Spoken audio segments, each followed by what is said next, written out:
During this conference, we have some important events evolving around the most pressing issue of our time, I believe, an issue which is pressing for the wider society, for the world, and also for the churches, including particularly the Orthodox churches. I would say that is the war in Ukraine and the peacemaking efforts in Ukraine. I chose to speak about this topic because I'm Ukrainian myself, and I do a lot of advocacy for the Ukrainian cause, also from the theological perspective, from the perspective of the Orthodox churches. The war is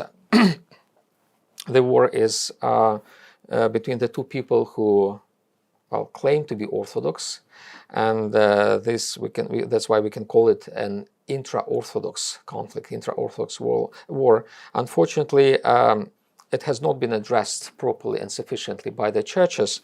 At the same time, the peacemaking efforts, they involve the churches, and especially the Catholic Church. It started because the war started quite a long time ago in 2014, and then during the pontificate of the previous Pope Francis, he made a lot of effort to mediate in this war. He was approached, and he approached the fighting sides. He helped tremendously to solve some humanitarian issues when it came, for example, to the exchange of the prisoners of war, when it came to returning the abducted Ukrainian children back to Ukraine. So he was of great help. At the same time, he made some statements which some of them were appreciated in Ukraine, some were not exactly appreciated, and they were perceived as a bit confusing. Nevertheless, generally speaking, we appreciated his role in mediation and peacemaking. And now with the election of the new Pope, Pope Leo, he, on the first day of his inauguration as the Pope, where he made some important statements. He also met the Ukrainian President Zelensky. He also facilitated the meeting between the two presidents, the US President and the Ukrainian President, inside St. Peter's Basilica, which immediately attracted the attention of the global community and the churches to the efforts of the Roman bishop to mediate in the peacemaking effort. During the conference, that's why I decided, as I said, that's why I decided to speak about this, because it's happening during the conference, IOTA conference, and the IOTA conference, generally the IOTA platform, it's not just about theology, it's about our life, everyday life. It's about what is happening around us and inside the churches, and certainly the Ukraine war is one of the 40 of the IOTA interests and efforts. So during the IOTA conference at Angelicum on the Nicaea, some important steps happened relevant to the peacemaking process. On the first day of the conference, there was a phone call between President Trump and President Zelensky. There was a phone call between President Trump and President Putin, actually. And following that call, another call followed, the call between President Putin and Pope Leo the 14th, and they discussed a possibility of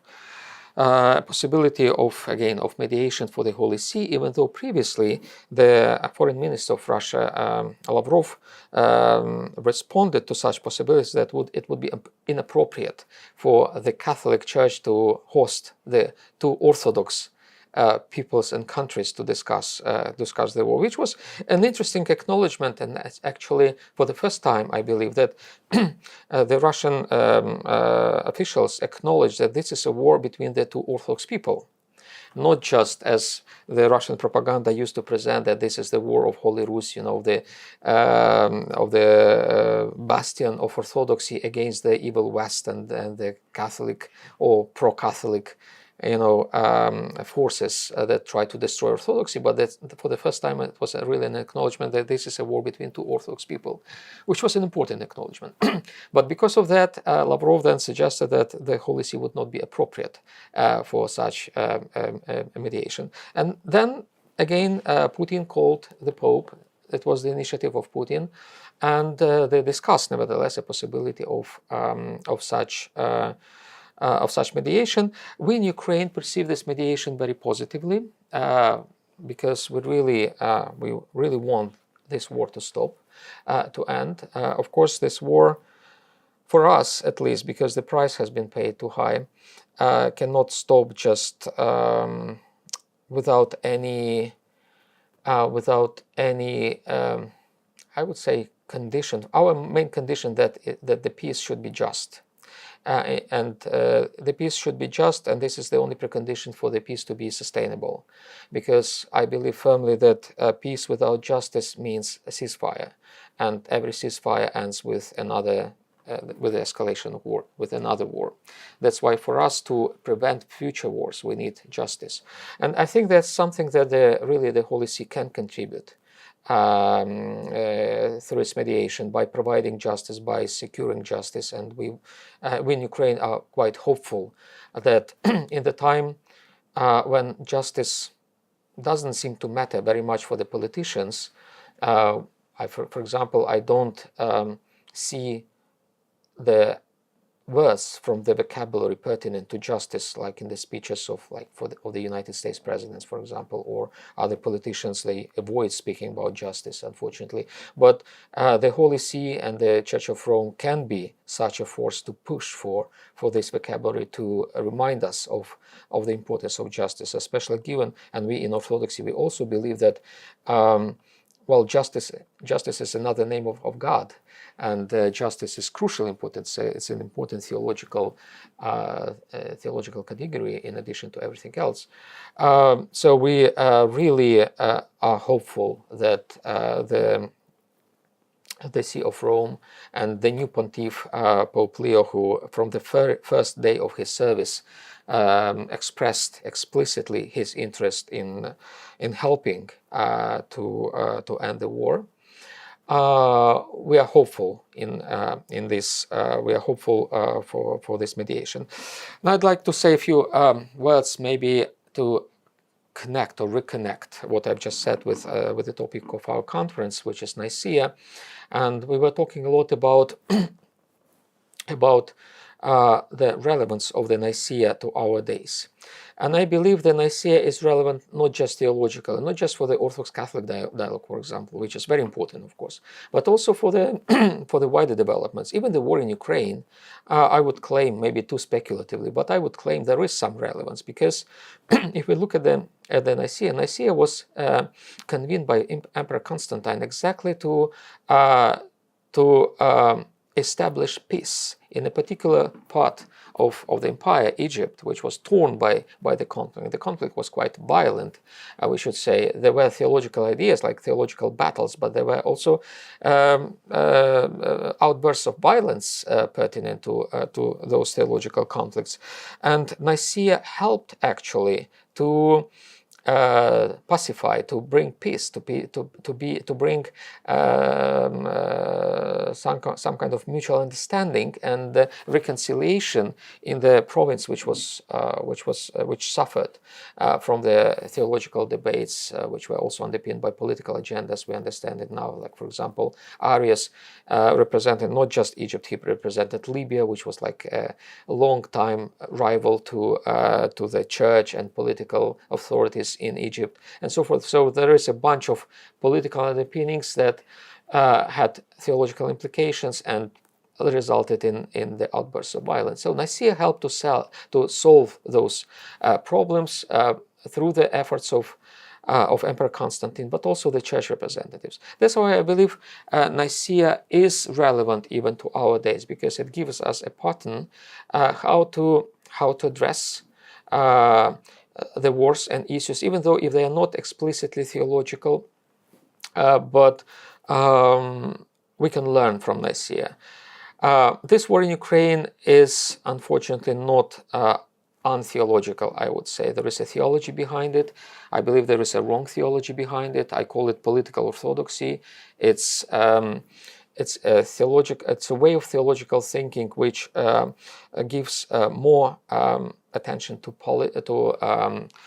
politics than to theology per se, when political agendas are dressed in, as it were, theological vestments. And there is a sort of wrong political theology behind this war. Also, there are some, I believe, there are some ideas, theological ideas behind this war that drive this war, which go back to the time of the Nicaea. Like, for example, I believe there is a very profound and wrong sort of dualism in the way how people who wage the war want to continue waging the war. Dualism is a very ancient teaching. It's primordial. It's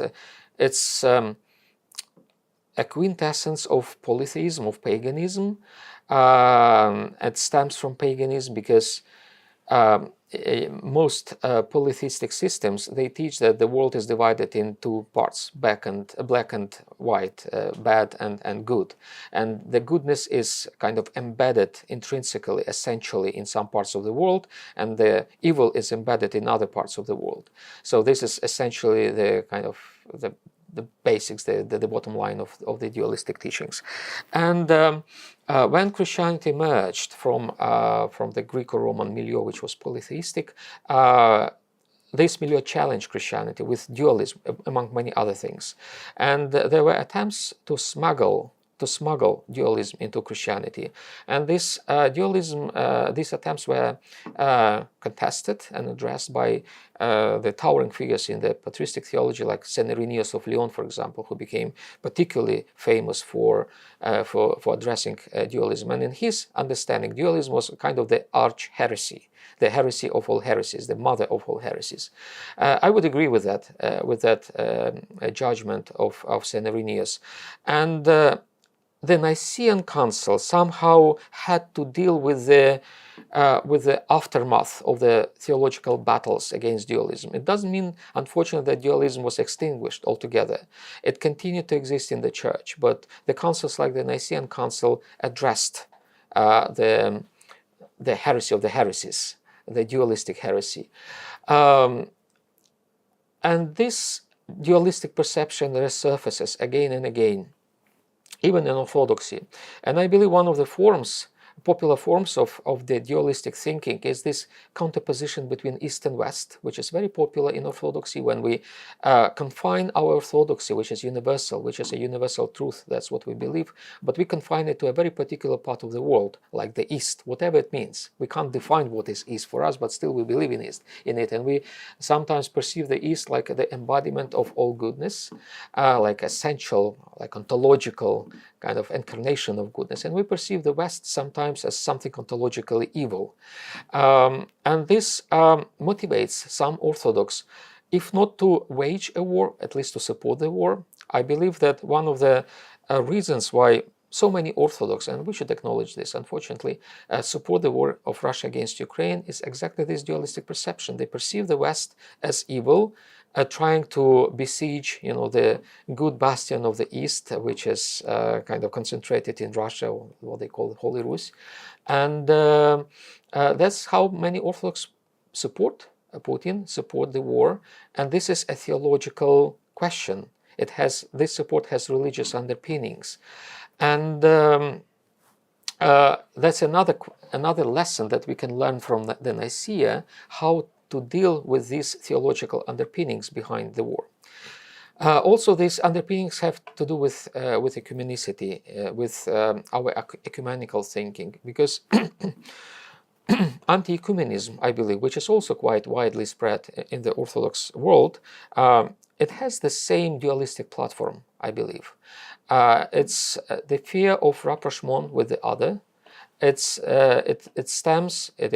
springs from the same perception that goodness is embedded in some parts of the world, in some countries, and evil is embedded in other parts of the world, and that's how people become anti-ecumenical. And I believe they become really anti-Orthodox, because this contradicts the teaching of our church. It supports some heresies which were combated in our history, like dualism.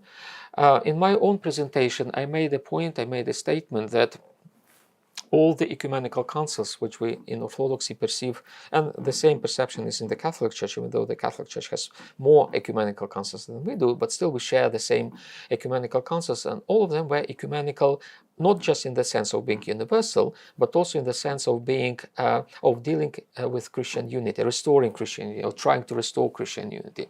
All of them, and I even tried quite speculatively, I would say, to measure the ecumenicity of the ecumenical councils, and I argue that most of them were highly ecumenical. Therefore, when we stand against Christian unity, when we challenge the ecumenical efforts by our hierarchs, by our churches, we essentially challenge the very nature of our church, of our orthodoxy. We challenge the authority of the ecumenical councils. And that is another, I think, that is another important lesson that we learn from Nicaea, because Nicaea, as the prototype of all ecumenical councils, all following ecumenical councils, were in the image and likeness of the Nicaea, and the ecumenicity of all following ecumenical councils, it just repeated the ecumenicity, the original ecumenicity of the Council of Nicaea. It teaches us to overcome this dualistic thinking, also in the perception of the other, of the Christian other. It also teaches us to be ecumenical, I believe. And I hope it's not just a wishful thinking. It's not, when we, stretch too much, the meaning of the Nicaea to our time. I firmly believe that they are connected, those things.